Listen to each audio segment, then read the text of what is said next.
Welcome back to the deep dive. Usually when we crack open a new stack of sources, I have a pretty good idea of what we're getting into. But today's different. We're looking at a set of ideas that are going to force you to look in the mirror at how we raise our families, run our schools, and even how we see the world. But before we get into all that, I have to give a massive shout out to the partners who made this deep dive possible, the Al Mahaba Foundation and Dar El Khlema Publishing. They provided the source text for today, and let me tell you, it is a game changer. It's a pleasure to be here. And game changer is exactly the right phrase. The material we're covering isn't just a philosophy, it's more like a diagnosis. It really shifts the ground under your feet. It really does. So let's just jump right in with the hook that grabbed me from page 1. The text asks a question that I think most of us are, well, a little afraid to ask out loud. It asks, is the peace we live in today actually peace? Or is it just a pause? A temporary truce between wars we're doomed to fight again. It's a chilling distinction, isn't it?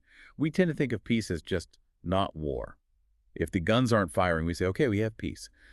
But the source material, specifically Maria Montessori's Education in Peace, argues that's just an illusion. We haven't achieved peace. We've just achieved a ceasefire. And a ceasefire is fragile.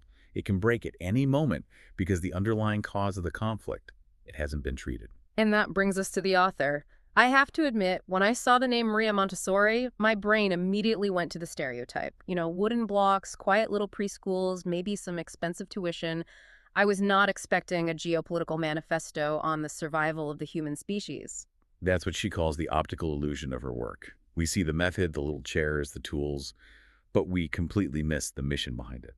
And it's so important to remember, Maria Montessori was not originally a teacher. She was a scientist. She was a physician and a surgeon. One of the very first female doctors in Italy, actually. See, that context changes everything. It means she wasn't looking at a classroom like a school teacher. She was looking at it like a doctor looking at a patient. Precisely. She approached humanity with a clinician's eye. And when she looked at the world, remember, she lived through 2 world wars, the rise of fascism. She didn't just see bad politics. She saw disease. In fact, the ideas in this book were so vital, they led to her being nominated for the Nobel Peace Prize 3 times, in 1949, 1950, and 1951. 3 times. Okay, so we are definitely not talking about finger painting here. We're talking about a prescription for a sick world. So let's unpack that. If war is the disease, what's the diagnosis? The diagnosis is that we're suffering from this massive imbalance in our social budget, you could call it. Montessori points out that we have spent centuries and billions of dollars developing a science of war. We have military academies, ballistics research, think tanks for strategy, logistics experts. We treat war as a complex science. We have PhDs in warfare. We literally do. But then she asks, where's the science of peace? We treat peace like this vague, fluffy idea. We hope for it, but we don't study it. We don't invest in it. We have basically 0 resources dedicated to building a scientific basis for peace. That's a huge contrast. The science of war versus the science of peace. It implies peace isn't just something that happens when you stop fighting. It's something you have to actively build, to engineer. Exactly. And to use her medical background again. We treat war like emergency surgery. We wait for society to have a massive heart attack. That's the war. And then we rush in with treaties and resolutions to, patch the patient up. It's always reactive. Always reactive. Curative medicine, at best. But Montessori's asking, where is the preventative medicine? Why aren't we building a societal body that is so healthy it's immune to the infection of war in the first place? So signing a treaty in some palace is just like putting a Band-Aid on a tumor. The infection's still there. The infection is in the people. You can't sign peace into existence on a piece of paper if the human beings in that nation are internally wired for conflict. If the cells of the body, the individuals, are diseased, the body itself can't be healthy. This is where it starts to get uncomfortable for us as adults, right? Because if the world is broken and we're the ones running it, well, we're the problem. That's the trap. The adult generation, you, me, our leaders, we're already formed. We're rigid. We have our prejudices, our competitive drives. To use a kitchen analogy, we're already cooked. You can't unbake a cake. So Montessori argues that if you want a science of peace, you can't start with the adult. You have to go to the only fresh source of human energy available. The child. The child. But here's the pivot. She doesn't see the child as just a small adult or a future citizen. She introduces a concept that completely reframes our political reality. She calls the child the forgotten citizen. The forgotten citizen. Wow. That phrase really stuck with me. It implies that children have a political status, a set of rights that we just completely ignore. It's absolutely a rights issue. Think about it. The workers rose up for their rights. Women rose up against patriarchal control. But the child remains disenfranchised. The child lives under what Montessori calls the dictatorship of the adult. The dictatorship of the adult. Okay, as a parent, that one. Oof, that stings a little. We like to think we're benevolent guides, not dictators. It feels harsh, I know. But look at the power dynamic objectively. In traditional education, what's the highest virtue? Obedience. Obedience. Yeah. We require the child to surrender their will to ours. Sit still, be quiet, don't touch that. We shape their entire existence around our convenience. And Montessori argues this isn't just annoying for the kid, it is actively destructive. Destructive how? Are we just making them bored, or is it deeper than that? It's much, much deeper. And this brings us to one of her most profound insights, the spiritual embryo. Okay, let's stop and unpack spiritual embryo. It sounds a bit mystical, but from the text, it seems very biological. It connects the biology to the psychology. We know a physical embryo needs a womb, right? A protected environment to grow a spine, a heart. If you disrupt that environment, you get physical defects. Montessori argues that when a baby is born, the work isn't done. The newborn is a spiritual embryo. Their personality, their will, their moral compass, it's all soft, unformed tissue. It's still under construction. So the home, the classroom, that's the external womb for their spirit. Correct. And what happens when you take this fragile, developing embryo and subject it to rigidity, suppression, and forced silence? You arrest its development. You don't kill the body, but you maim the spirit. And this leads to maybe the most jarring term in the entire book.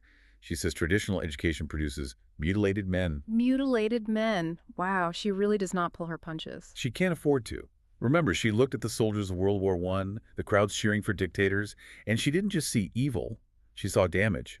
A mutilated man is an adult whose will was broken as a child.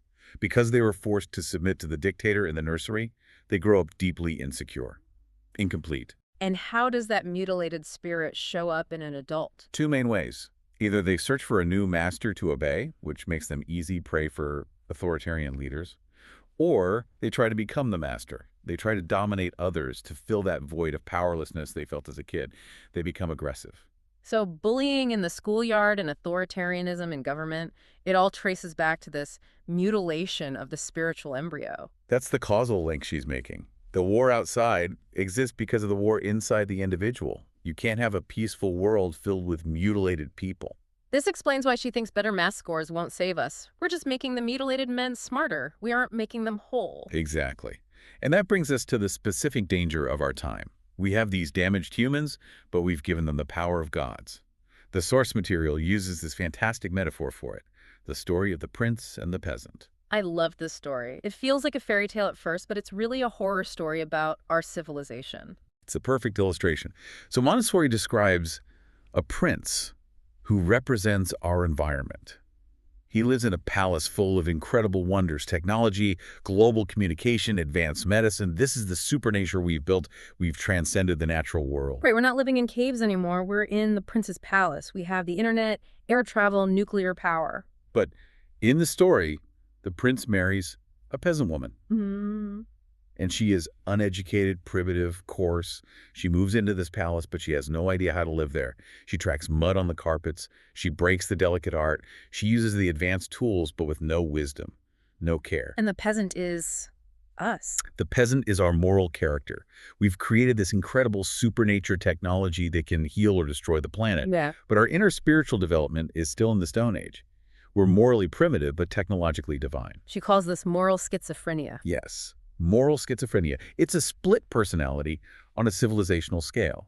We use the prince's tools to satisfy the peasant's urges. We use the miracle of aviation to drop bombs. We use the internet to spread tribal hatred.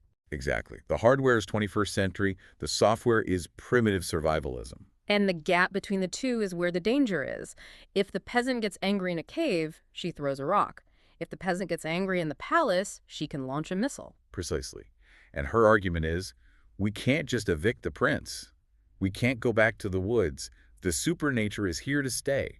The only solution is to upgrade the peasant. We have to raise the level of human spiritual development to match our technology. And again, to bring it back to her core idea, Yeah. you can upgrade the adult peasant. It's too late. The only one who can adapt to this supernature and use it for peace is the child. The child is the bridge.